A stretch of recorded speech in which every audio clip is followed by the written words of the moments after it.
திராவிடம் திராவிடம் பிராமணன் கடவுள் இல்லை இதெல்லாம் போயாச்சுங்க, எல்லாம் போயாச்சுங்க. அந்த சார் யாரு கேட்டதுக்கு அரெஸ்ட் பண்ணிட்டாங்க. இப்ப நம்ம 2 பேரும் சார். அதிமுக பாஜக உறவு கண்டிப்பாக வந்துவிடும் தமிழகத்தில். இருக்கக்கூடிய போட்டி சீமானுக்கும் உதயநிதிக்கும் அண்ணாமலைக்கும் உதயநிதிக்கும் இருக்க போட்டி. செல்வத்தெல்லாம் அழைச்சி பேசுறதை தவிர இபிஎஸோட பேசலாமேன்னு ஒரு பீரல் விட்டுட்டு இருக்காங்க 2 சைட்லயும். பீகாரை விட மோசமாக இருக்கும் என்பதுதான் என்னுடைய கருத்து. அடி தட்டி உதெல்லாம் இருக்குங்க. ஆன் வாய்ஸ் வீடியோஸை லைக் பண்ணுங்க, ஷேர் பண்ணுங்க, சப்ஸ்கிரைப் பண்ணுங்க and மறந்துடாம பெல் பட்டனை பிரஸ் பண்ணுங்க. தமிழ் உறவுகளுக்கு வணக்கம். இன்று நம்மோட இணைப்பில் இருப்பவர் the top political analyst from India, the one and only Mr. Delhi Radhagopalan. Not from Delhi but from Bombay this time. Sir வணக்கம், எப்படி இருக்கீங்க? நல்லா இருக்கீங்களா? நல்லா இருக்கேன் சார். நிறைய क्वेश्चंस இருக்கு. இன்னைக்கு முதல்ல தமிழ்நாட்டுல இருந்து ஆரம்பிச்சிருந்தேன் சார். ஈவேரா இஷ்யூ பெரிய இஷ்யூவா போயிட்டு இருக்கு. சீமான் ஒரு விஷயங்கள் சொல்றாரு, இப்ப ப்ரூஃப் எல்லாம் எடுத்து வேற காமிச்சிருக்கிறாரு இன்னைக்கு. எப்படி சார் முதல்ல நீங்க எப்படி முதல் கட்டமா எப்படி பாக்குறீங்க? இறந்து போனவரை திருப்பியும் உயிர்ப்பித்து கொண்டு வந்திருக்கிறார். நிறைய கான்ட்ரவர்ஷியலா இருக்கு கருத்துக்கள்.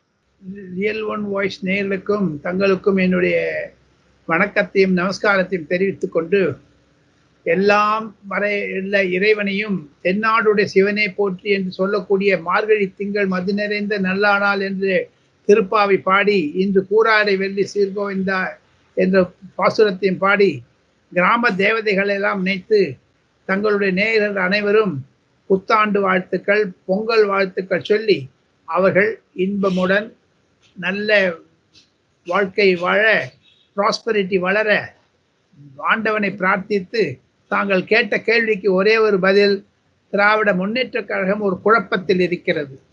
சீமானுடைய பேச்சு அரசியலில் உணர்ச்சியை தூண்டிவிட்டது. இளம் சமுதாயத்தினருக்கும் திமுக என்றாலே பேரறிஞர் அண்ணாதுரையை ஆரம்பித்த திமுக அல்லது, அது கருணாநிதி குடும்பத்திற்கு சென்று விட்டது என்ற ஒரு ஆழ்த்தம் சிலருக்கு இருக்கிறது. ஒன்றும் திராவிட முன்னேற்ற கழகம் என்பது குறைந்து வரக்கூடிய பாப்புலாரிட்டி குறைஞ்சுட்டே வந்துடுச்சுங்க. திமுக ஆட்சி அதிமுக என்றெல்லாம் பிரிந்தால் கூட 50-60 வருடங்களுக்கு முன்பாக இருந்த ஈவி ராமசாமி நாயக்கருடைய தாக்கம் இன்று இல்லை தமிழகத்தில். கல்லால் உடைப்பேன், சிலையை உடைப்பேன் என்றெல்லாம் சொல்லி தமிழ் மொழியை ஈழப்படுத்திய ஈவி ராமசாமி நாயக்கர் காட்டு மிராண்டி பாஷை என்றெல்லாம் சொன்னாரே, அதெல்லாம் இப்பொழுது இருக்கக்கூடிய இளம் தலைமுறைகள் ஒத்துக்கொள்ள மாட்டார்கள். இன்க்ளூடிங் டிஎம்கே இருக்கக்கூடிய 4வது 5வது தலைமுறை வழி வம்சங்கள்.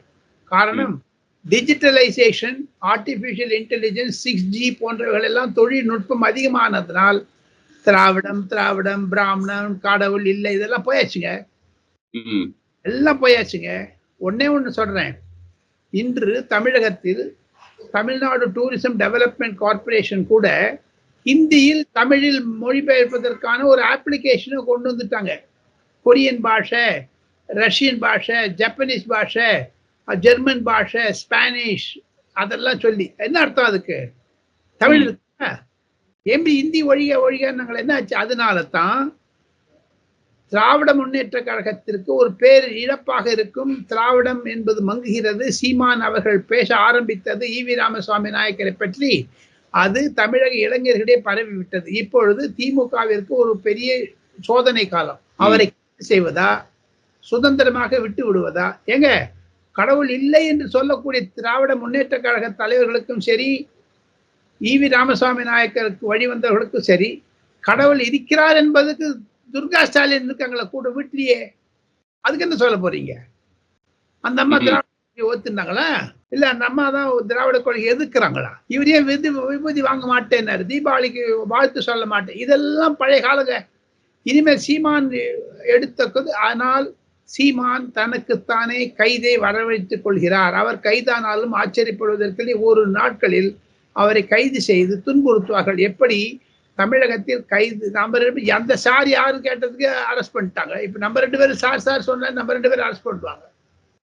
அதற்காகத்தானே சிபிஎம் பொதுச் செயலாளர் பாலகிருஷ்ணன் சொன்னார் தமிழகத்தில் ஒரு மினி எமர்ஜென்சி நடக்கிறது என்று. அதைத்தானே விஜய் சொன்னார் தமிழகத்தில் மன்னர் ஆட்சி நடக்கிறது என்று.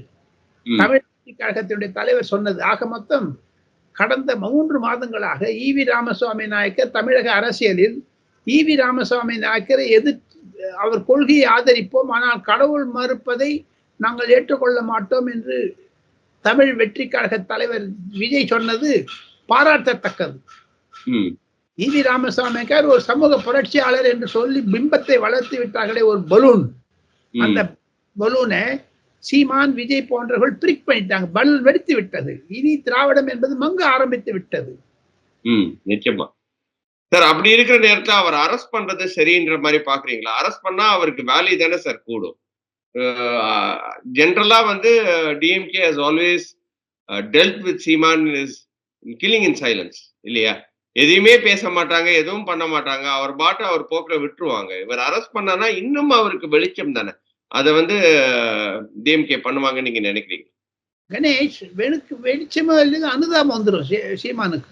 சீமானுக்கு அனுதாபம் வந்தால் அது 2026 தேர்தலை பாதிக்கும். பாருங்க, சீமான் சொல்லிட்டால விஜய் பின்னாடி போயிட்டாரு பாருங்க. முதல்ல அண்ணாமலை இருந்தாரு, அண்ணாமலை விஜயை ஓவர்டேக் பண்ணாரு, விஜய் இப்ப சீமான் ஓவர்டேக் பண்ணிட்டாரு விஜயை. சோ ஆக மொத்தம் தமிழகத்தில் காம்படிட்டிவ் அரசியல் வந்து விட்டது, போராட்ட அரசியல் போல. முதல்ல சொன்னது அண்ணாமலை தான் சொன்னாரு, ஸ்ரீரங்கத்துல ஈவி ராமசுவாமி நாயக்கர் சிலை எடுப்பேன் ரங்கநாதர் கோவில் வாசல்ல இருந்துனாரு. தமிழ் தாய் வாழ்த்து எடுப்பேன்னு சொன்னாரு. ஒரு வயலண்ட் அப்ரோச்சா இருக்குது 26 எலெக்ஷன் என்பதுதான் என்னுடைய கருத்து. நான் 11-12 தமிழக தேர்தலை பார்த்திருக்கிறேன் நேரடியாக அனுபவத்தில். அம்மையார் ஜெயலலிதா, ஐயா கருணாநிதி போன்றவர்கள் எல்லாம் நன்றாக 1-to-1 பேசக்கூடிய அளவிற்கு, தொலைபேசியில் பேசக்கூடிய அளவிற்கு எனக்கு ஒரு சம்பந்தம் இருந்தது, எனக்கு ஒரு வாய்ப்பு இருந்தது. இப்பொழுது நடக்கக்கூடிய வன்முறை பேச்சுகளை எல்லாம் பார்த்தால் 2026 மிக மிக மோசமாக இருக்கும், பீகாரை விட மோசமாக இருக்கும் என்பதுதான் என்னுடைய கருத்து. அடி தடி உதெல்லாம் இருக்குங்க சார். ஆனா இன்னைக்கு நம்மளோட முதலமைச்சர் ஸ்டாலின் 2026 நாம தான் வெற்றி பெறுவோம், இதுல மாற்றுக்கிறதே தேவையில்லைன்னு வேற சொல்லி இருக்கிறாரு. அதை எப்படி சார் பார்க்க வேண்டியதா இருக்கு? இந்த இஷ்யூ நடந்துட்டு இருக்கு, அதாவது அனானியஸ்டி இஷ்யூ, அதுக்கு முன்னாடி அந்த எலிசட் லிக்வர் இஷ்யூ, இந்த மாதிரி எல்லா இஷ்யூஸும் இருக்கும் போதும் அவர் ஒரு தைரியத்தோட சொல்றாரு சார். அது எப்படி சார் பாக்குறீங்க நீங்க? ஏன்னா எதிர்கட்சிகள்லாம் பிரிஞ்சு போய் இருக்கிறது தான் அவருக்கு அந்த தைரியத்தை கொடுக்குதா? பிரிஞ்சு போகல. யார் சொன்னாங்க பிரிஞ்சு போயிருக்குதுன்னு? அக்டோபர் 2025 இன்னும் 6 மாசம் 7 மாசங்க, அதெல்லாம் போயாச்சுங்க. அக்டோபர் 2025ல எல்லாரும் ஒன்னா இணைஞ்சிருவாங்கன்ற மாதிரி நீங்க பாக்குறீங்க? பாருங்க, இப்ப சீமானுடைய உணர்ச்சி வச பேச்சுக்கள் எல்லாம் அவருக்கு ஒரு தலைவர் தேவை.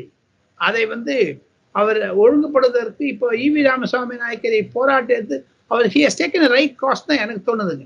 இது ரைட் திங் அப்படின்ற மாதிரி தான் நீங்க பாக்குறீங்க இல்லையா? 2026 தேர்தல் என்பது இந்துத்துவாவுக்கும் திராவிடத்திற்கும் இருக்க போட்டி, மு.க. ஸ்டாலினுக்கும் நரேந்திர மோடிக்கும் இருக்கக்கூடிய போட்டி, சீமானுக்கும் உதயநிதிக்கும் அண்ணாமலைக்கும் உதயநிதிக்கும் இருக்க போட்டி. இதில் மூத்த தலைவர்கள் எல்லாம் ஒதுங்கி விட்டார்கள். திமுகவிலும் சரி, காங்கிரசிலும் சரி, பாஜக எல்லாத்துக்கும் போச்சு. எல்டர் போயாச்சு, அப்படி போயாச்சு. எப்படி நரேந்திர மோடி அப்கி பார் 400 கி பார் என்று 240 முடிஞ்சாரோ கடைசியில, மு.க. ஸ்டாலின் 280 நாம் இருவரும் 200 சொல்றாரு. அது 80-85 முடிச்சா கூட ஆச்சரியப்படுது. 80-85ன்றது திமுக ஆட்சிக்கே வேட்டு வைக்கிற மாதிரி நீங்க சொல்லிட்டு இருக்கிறீங்க. 20 இருக்குதுங்க அவருக்கு, 40 குறையாதுங்களா? என்னங்க அது? அவருக்கு 120 என்னைக்குமே அவர் 180க்குமே தாண்டி இருந்தது கிடையாதுங்க. நான் ஒரு பட்டியல் உங்களுக்கு தரேன், அந்த பட்டியல பாத்தீங்கன்னா வேடிக்கையா இருக்கும். அலையன்ஸ் இல்லாத இருந்ததே கிடையாதுங்க. நான் ஒரு ஆங்கில தொலைக்காட்சிக்கு ஆலோசகராக இருப்பதனால் பிரதி மாதம் எங்களுக்கு வரக்கூடிய டேட்டா ஸ்டாட்டிஸ்டிக்ஸ் எல்லாம் பாத்தீங்கன்னா திமுக குறைந்தது 33-34% ஓட்டு குறைஞ்சிட்டாங்க. முன்ன மாதிரி கிடையாது. 40% 50% போயாச்சு. அந்த காலம் போயாச்சு. காரணம் வாக்குகள் சிதற ஆரம்பித்து விட்டது, தலைமைகள் அதிகமாக ஆரம்பித்து விட்டது. கேரளா பிரிஞ்சு தானே சார் இருக்காங்க. Everyone are in their own direction. Vijay, NDA, அதுக்கப்புறம் அதிமுக, அப்புறம் நாம் தமிழர், இவங்க எல்லாருமே பிரிஞ்சு இருக்கும்போது ஒரு கன்சாலிடேட் பண்ண முடியலையே சார். ஒன்னே ஒண்ணு கணேஷ், ஒன்னே ஒண்ணு, சென்ற பொது தேர்தலில் இந்த பொது தேர்தலுக்கும் வித்தியாசம் நிறைய இருக்கிறது. 3வது முறையாக யாரை பிரதமராக வர விட மாட்டோம் என்று கங்கணம் கட்டி கொண்டாரோ மு.க. ஸ்டாலின், அவர் வந்துட்டாரு நரேந்திர மோடி. இன்னைக்கு நீட் எங்க இந்திய அலையன்ஸ் வந்தா கொஞ்சம் போய் சொல்றாங்களே, எங்க இருக்கலாம் சொல்லிட்டு அதெல்லாம் பொதுமக்கள் பார்க்கலீங்களா? கள்ளக்குறிச்சியை பார்க்கவில்லையா? நேற்று நடந்த அண்ணா பல்கலைக்கழகத்தை பார்க்கவில்லையா சம்பவம்? அது எவ்வளவு நாளுக்கு மூடி மறைக்க முடியும்? But at the same time இந்த சைட்ல வந்து பிஜேபி அண்ட் ஏடிஎம்கே அலையன்ஸ் திருப்பியும் வந்து லைட்டா கொஞ்சம் துளிர் விடுது அப்படின்ற மாதிரி பேசப்படுது சார். நீங்க என்ன சார் அதை எப்படி சார் பாக்குறீங்க? டெல்லியிலும் அந்த மாதிரி துளிர் விடுதான் இருக்கு. டெல்லியில இலை முளைச்சிச்சு, காய்க்க ஆரம்பிச்சு பழமாயிடும் சீக்கிரம். ஓ அப்படி சொல்றீங்க?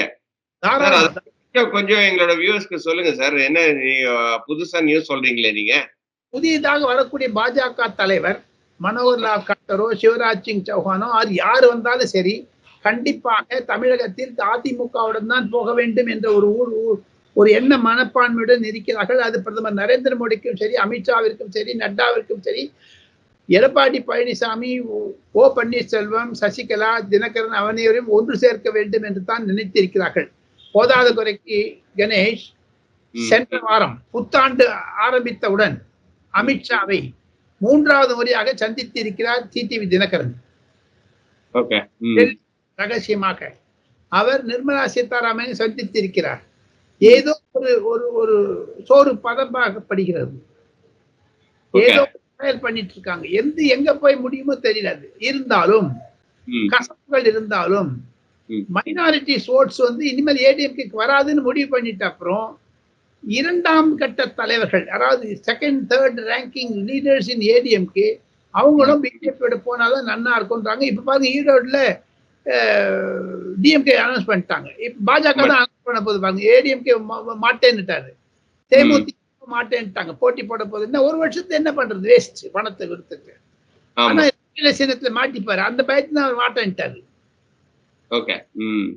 ஆனா பாஜக போட்டிட்டு வச்சுக்க, ஈரோட்ல கொஞ்சமான ஓட்டு வாங்கித்தான், டெபாசிட் வாங்கிட்டானே போதுங்க. ஏன்னா எல்லா மந்திரி போய் அங்க பொண்ணு அந்த ஆளு சந்திரசேகர மூர்த்தி ஜெயிச்சிருவார். சந்திரசேகர் யாரு அனௌன்ஸ் பண்ணிருக்காங்களோ இப்ப ஈரோட்ல. காங்கிரஸ் பிடிங்கிறது திமுகவுடைய பெஸ்ட் ஸ்ட்ராட்டஜி. காரணம், வட இந்தியாவில் ராகுல் காந்தி போன்ற ஒரு தலைமையை அனைத்து கட்சிகளும் எடுக்கவில்லை. உதாரணத்துக்கு சொல்ல போனா சரத்பவார், உத்தவ் தாக்கரே, ஓமர் அப்துல்லா போன்றவர்கள் எல்லாம், ஈவன் அரவிந்த் கெஜ்ரிவால், மம்தா பானர்ஜி போன்றவர்கள் ராகுல் காந்தியை ஒதுக்கி விட்டார்கள். இந்தி கூட்டணி செத்து போச்சு. ஸ்டாலின் ஒருத்தர் தான் இருக்காரு அதுல. சார் அதே சமயத்துல வந்து 17ஆம் தேதி வந்து தமிழ்நாடு பிஜேபி மீட் இருக்கு. அதுல வந்து அண்ணாமலை மாற்றப்படுவாரா அப்படின்ற ஒரு கேள்வி வந்து 17ஆம் தேதி கிஷன் ரெட்டி செல்ல இருக்கிறார். வெள்ளிக்கிழமை கூட்டத்தில் கண்டிப்பாக ஒரு கலைச்சல் புலைச்சல் இருக்கும். அவருக்கு ஒரு ஆணை கிடைக்கும். தமிழக புது தலைவரை தேர்ந்தெடுப்பதற்கான ஒரு டிஸ்ட்ரிக்ட் பிரசிடென்ட் எலெக்ஷன் ஆரம்பிச்சிடுச்சு. தமிழ்நாட்டில் பாஜக உறுப்பினர் சேர்க்கை என்பது மந்தமாகிவிட்டது. ஏற்கனவே இந்த வேகம் சூடு குறைந்து விட்டது. இருப்பினும் மத்திய பாஜக தலைமை கிஷன் ரெட்டியை அனுப்பியிருப்பதன் காரணம் என்ன என்று கேட்டால், அங்கு இருக்கக்கூடிய நிலவரத்தை புரிந்து கொள்ள வேண்டும். அதை தவிர நாளைக்கு மறுநாள் பியூஷ் கோயல் சென்னை போறாருங்க. எடப்பாடி பழனிசாமி சந்தித்தாலும் சந்திக்கலாம். பியூஷ் கோயல் வந்து தமிழ்நாட்டுக்கு போறாரு ஒரு 2 நாள் சுற்றுப்பயணமாக. என்ன reason sir? Any specific reason? ஃபங்க்ஷனுக்கு போறேன்னு சொல்றாங்களே தவிர, அதே குருமூர்த்தி வந்து ஏதாவது ஓ பன்னீர்செல்வத்தெல்லாம் அழைச்சி பேசுறதை தவிர இபிஎஸோட பேசலாமேன்னு ஒரு பீரல் விட்டுட்டு இருக்காங்க 2 சைட்லயும். அது இப்ப ஆரம்பிச்சாச்சு. அதான் நான் சொன்னேன், ஆகஸ்ட் செப்டம்பருக்குள்ள ஒரு அலைன்ஸ் வந்துருங்க. டிஎம்கே காங்கிரஸ் விழுந்தா மாதிரி இப்போ காங்கிரஸ் இடதுசாரிகள், காங்கிரஸ், மதிமுக, காங்கிரஸ் பாட்டாளி மக்கள் கட்சி, இதெல்லாம் ஒரு சிச்சுவேஷன் இருக்கு. அதிமுக பாஜக உறவு கண்டிப்பாக வந்துவிடும் தமிழகத்தில் பை அக்டோபர், ஆகஸ்ட் செப்டம்பர். ரொம்ப நன்றி. நம்மளோட क्वेश्चंस எல்லாம் ஆன்சர் பண்ணதுக்கு ரொம்ப நல்லா இருந்தது. ஹோப் யூ ஆர் என்ஜாயிங் இன் பாம்பே. இன்னொரு வீடியோவில் சந்திக்கிறேன் சார். அதுவரை நன்றி, வணக்கம். நன்றி. நமஸ்தே. ஆன் வாய்ஸ் வீடியோஸை லைக் பண்ணுங்க, ஷேர் பண்ணுங்க, சப்ஸ்கிரைப் பண்ணுங்க அண்ட் மறந்துடாம பெல் பட்டனை பிரஸ் பண்ணுங்க.